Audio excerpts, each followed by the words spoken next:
நீங்கள் பார்த்துக் கொண்டிருப்பது உங்கள் விஜய். சுக்ராச்சாரியாரிடமிருந்து சஞ்சீவினி மந்திரத்தை நல்லபடியாக கற்றுக்கொண்ட கசன் மீண்டும் பல ஆண்டுகள் அவருக்கே குருகுலவாசம் பண்ணி தொண்டுகளை செய்து அதற்கு பின்னால் தேவலோகம் செல்வதற்கு வேண்டிய பிரயத்தனத்தில் ஈடுபட்டான். அவனுக்கு வேண்டிய மங்கள சடங்குகளெல்லாம் நடத்த பெற்றது. கசன் தேவலோகத்திற்கு புறப்படப் போகிறான் என்று தெரிந்தவுடன் அசுரகுருவான சுக்ராச்சாரியாரின் மகள் தேவயானி கசனை பார்த்து, நான் உன்னை பெரிதும் விரும்புகின்றேன். உன்னுடைய அழகில் ஈடுபட்டு போன என்னை நிராகரித்துவிட்டு நீ வானுலகம் ஏகப் போகிறாயே, என்னை நீ என் தந்தையின் அனுமதியோடு திருமணம் செய்து கொள்ள வேண்டும் என்று கேட்கிறாள். அதை கேட்ட மாத்திரத்தில் கசன் குறிப்பிடுகிறான், நீயோ அசுரகுருவான சுக்ராச்சாரியாரின் புதல்வி, அவரோ மிகுந்த கோபக்காரர். உன் தந்தையின் விருப்பத்திற்கு ஏற்றபடி நடப்பதற்காக குருகுல வாசம் பண்ணி அவருக்குரிய தொண்டுகளையெல்லாம் நான் புரிந்திருக்கிறேன். அதற்கு பிரதியுபகாரமாக உன்னை மனைவியாக அடைந்து திருமணம் செய்து கொண்டு நான் செல்வதாக இருந்தால் உன் தந்தையினுடைய கோபத்திற்கு ஆளாக நேரிடும் என்று கசன் எவ்வளவோ சொல்லி பார்த்தான் தேவயானியின் இடத்தில். அவள் சொன்னாள், நீ ஆங்கிரச முனிவரின் வழியில் வந்தவன், நீ பிரகஸ்பதியின் புத்திரன், உன்னை விரும்பி ஒரு பெண் மனம் செய்ய வேண்டும் என்று கேட்கிற போது அவளை நிராகரிக்க வேண்டும் என்று நினைக்கிறாயே, அது எந்த விதத்தில் சரியாகும் என்று தேவயானி கசனிடத்திலே பல்வேறு விதமாக விவாதம் புரிகிறாள். அவன் சொன்னான், என்னை அசுரர்கள் ஒவ்வொரு முறையும் கொன்று என்னை இந்த உலகில் இல்லாமல் செய்துவிட வேண்டும் என்று முயற்சி செய்கிற போதெல்லாம் அவர்களது முயற்சியை முறியடிப்பதற்கு நீ எவ்வளவோ பேருதவி செய்தாய். மாண்டு போன என்னை மீண்டும் உயிர்ப்பிக்க வேண்டும் என்று உன் தந்தையினிடத்தில் கெஞ்சி மன்றாடினாய். உன்னால் தான் உன்னுடைய தந்தை என்னை மீண்டும் மீண்டும் உயிர் பெறச் செய்தார். ஆக எனக்கு உயிரை கொடுத்ததில் உனக்கு ஒரு பெரிய பங்கு இருக்கிறது. ஆக என் உயிரை கொடுத்தவளான உன்னை நான் ஒரு குருவாக கூட பாவிக்கலாம். மேலும் எனக்கு குருவாக இருந்து மந்திரத்தையும் வித்தையும் கற்றுக் கொடுத்தவரான சுக்ராச்சாரியாரின் புதல்வியாக நீ இருக்கிறாய். ஆக ஒரு குருவினுடைய புதல்வியை சகோதரியாக பார்ப்பதுதான் முறை என்று நான் நினைக்கிறேன். நான் எப்படி ஆச்சாரியாரின் வயிற்றிலிருந்து வந்தேனோ அதுபோலத்தான் நீயும் அவரிடத்திலிருந்து தோன்றினாய். ஆக நாம் இருவரும் ஒரே இடத்திலிருந்து தோன்றியதனால் நீ எனக்கு சகோதரி முறை ஆகிறாய் என்பதை நான் மீண்டும் நினைத்து பார்க்கிறேன்.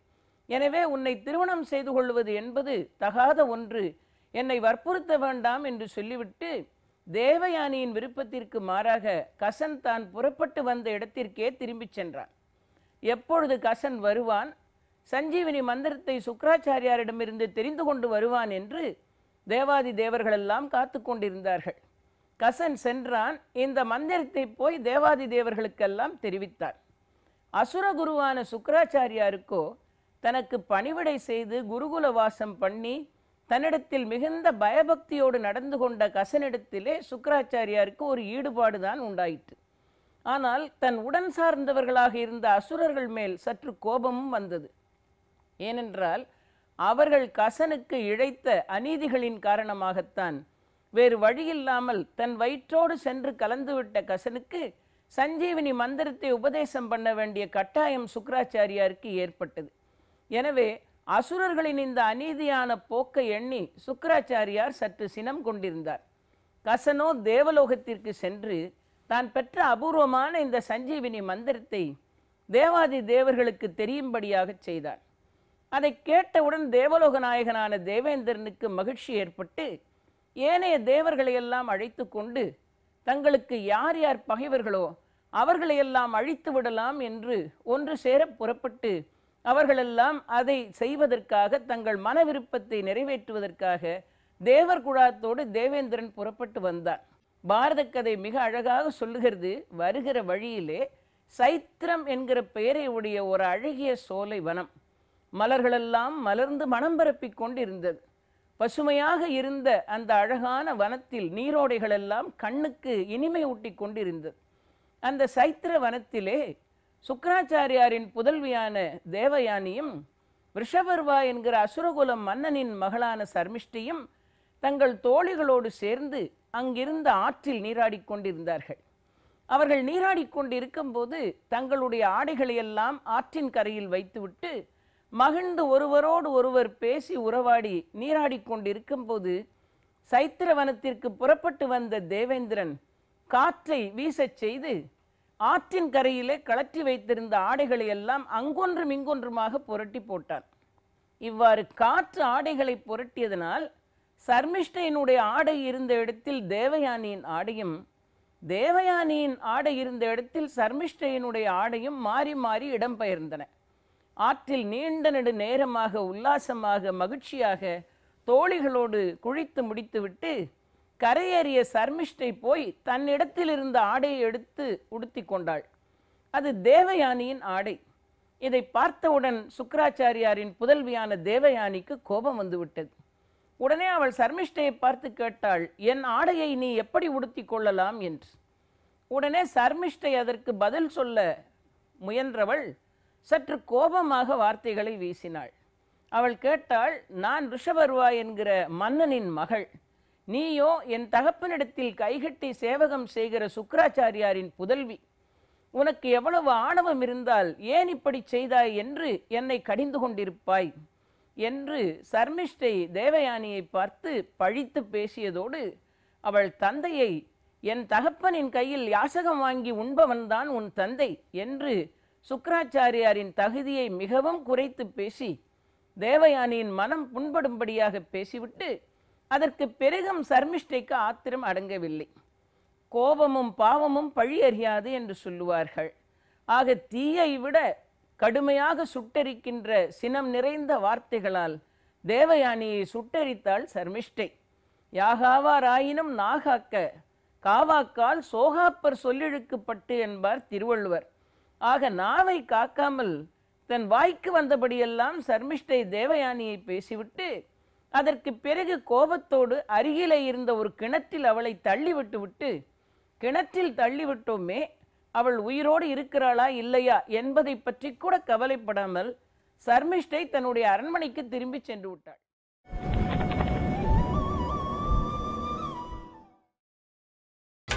நீங்கள் பார்த்துக் கொண்டிருப்பது உங்கள் விஜய்.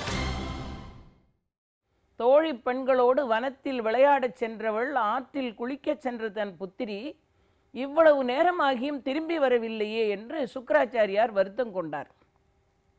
அவளது தோழி பெண்களில் ஒரு பெண்ணை அழைத்து காட்டிலே போய் தேவயானி என்ன செய்கிறாள் என்று பார்த்து வா என்று அனுப்பினார். சென்றவள் போய் தேவயானியை பார்த்தாள். தேவயானியோ ஒரு மர நிழலிலே நின்று அழுது கொண்டிருந்தாள்.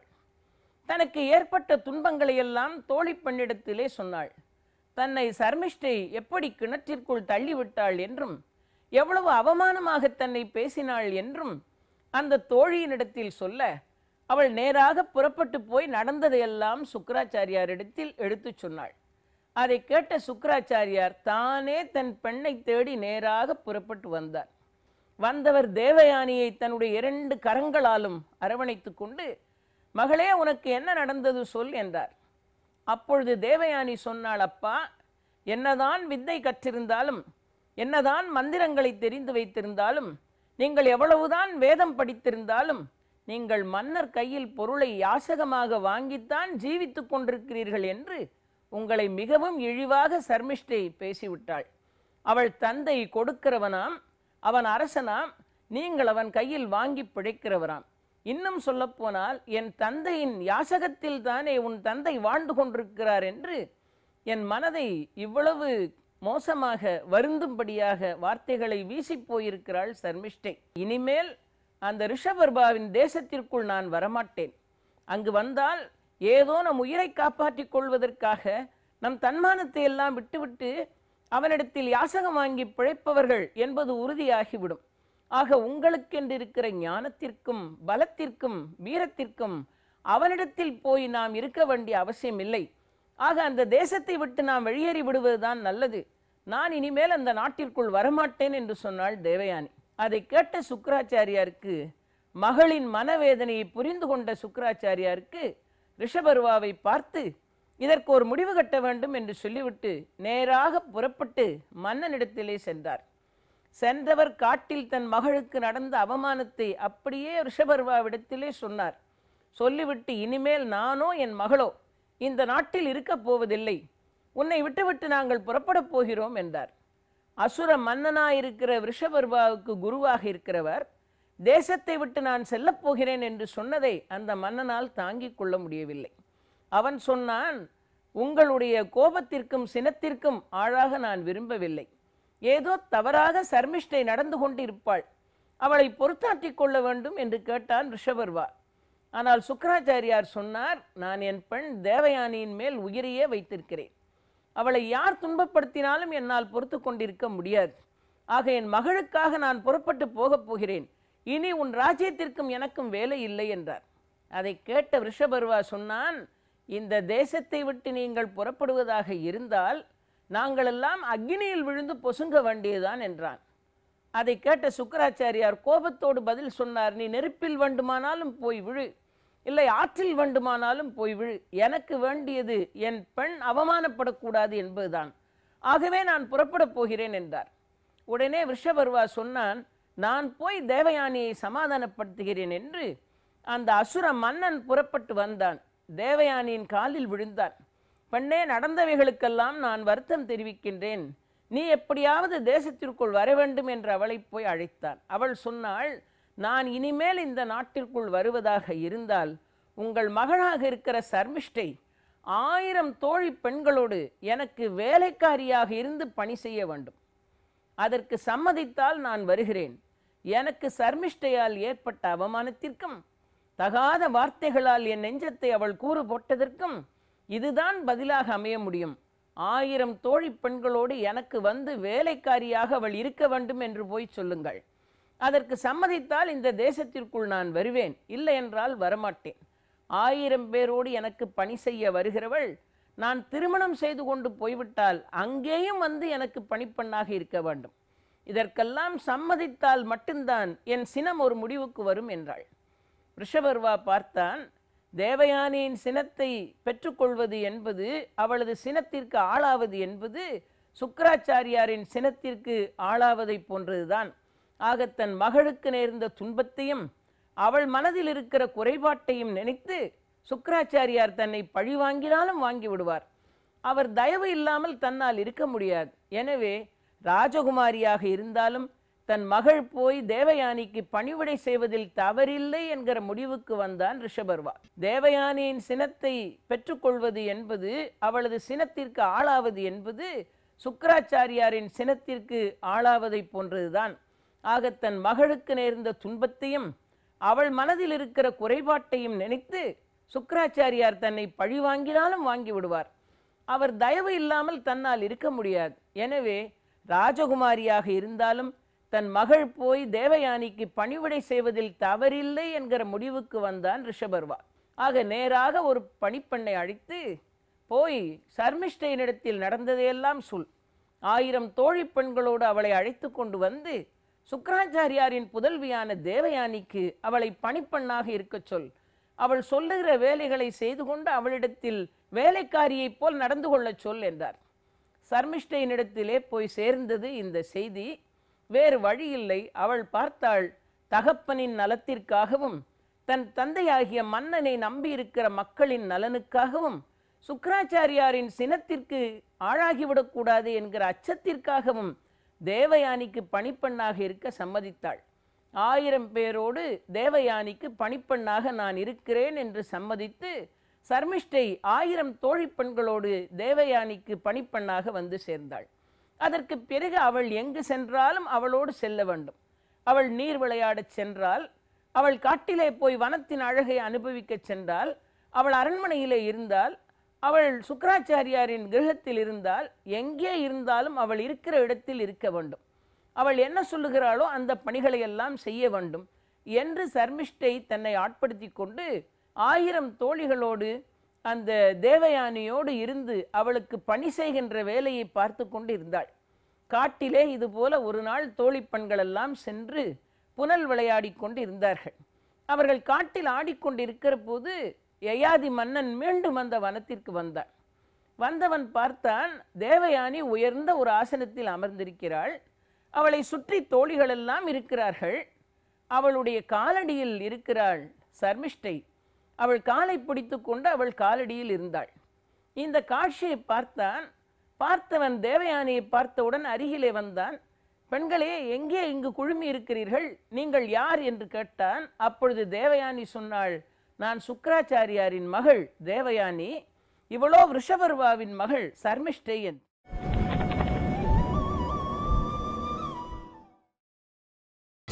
நீங்கள் பார்த்துக் கொண்டிருப்பது உங்கள் விஜய். உடனே இதை பார்த்து கொண்டிருந்த யயாதி கேட்டான், அவள் அரசனின் மகள். ஒரு அரசனின் மகள் ஒரு குருவின் மகளின் காலை பிடித்து கொண்டிருக்கிறாளே, இதற்கு என்ன காரணம்? பணிப்பெண் போல் நடந்து கொண்டிருக்கிறாளே ஒரு அரசனின் மகள் என்று கேட்டார்.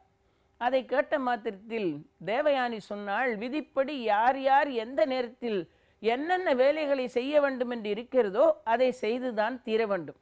ஆக அரசன் மகளாக இருந்தாலும் அவள் எனக்கு பணிப்பெண் தான் என்று சொல்லிவிட்டு, உங்களுக்கு நினைவில்லையா, அன்றொரு நாள் நான் கிணற்றில் இவளால் தள்ளப்பட்டேனே, அப்பொழுது நீங்கள் தானே வலது கரத்தால் என்னை தூக்கி வெளியே எடுத்தீர்கள். அந்த க்ஷணத்தில் நான் என்ன சொன்னேன்? வலது கையால் என்னை தொட்டு தூக்கியதால் நீங்கள் தான் என் கணவர் என்று சொன்னேன். இப்பொழுதும் அதைத்தான் திரும்பவும் சொல்லுகிறேன், என்னை திருமணம் செய்து கொள்ளுங்கள். இதை கேட்ட யயாதி மீண்டும் தயங்கினான். நான் அன்றே சொல்லிவிட்டேன், உன் தந்தையின் சினத்திற்கு நான் ஆளாவதற்கு தயாராக இல்லை என்று அன்றே சொல்லிவிட்டேன் என்று. அதை கேட்ட தேவயானி சொன்னாள், கவலைப்பட வேண்டாம், நான் சென்று என் தந்தையை அழைத்து கொண்டு வந்து அவருடைய சம்மதத்தை பெற்று அதற்கு பிறகு நீங்கள் என்னை திருமணம் செய்கின்ற வேலையை செய்கிறேன் பாருங்கள் என்று தந்தையினிடத்திலே புறப்பட்டு போனாள்.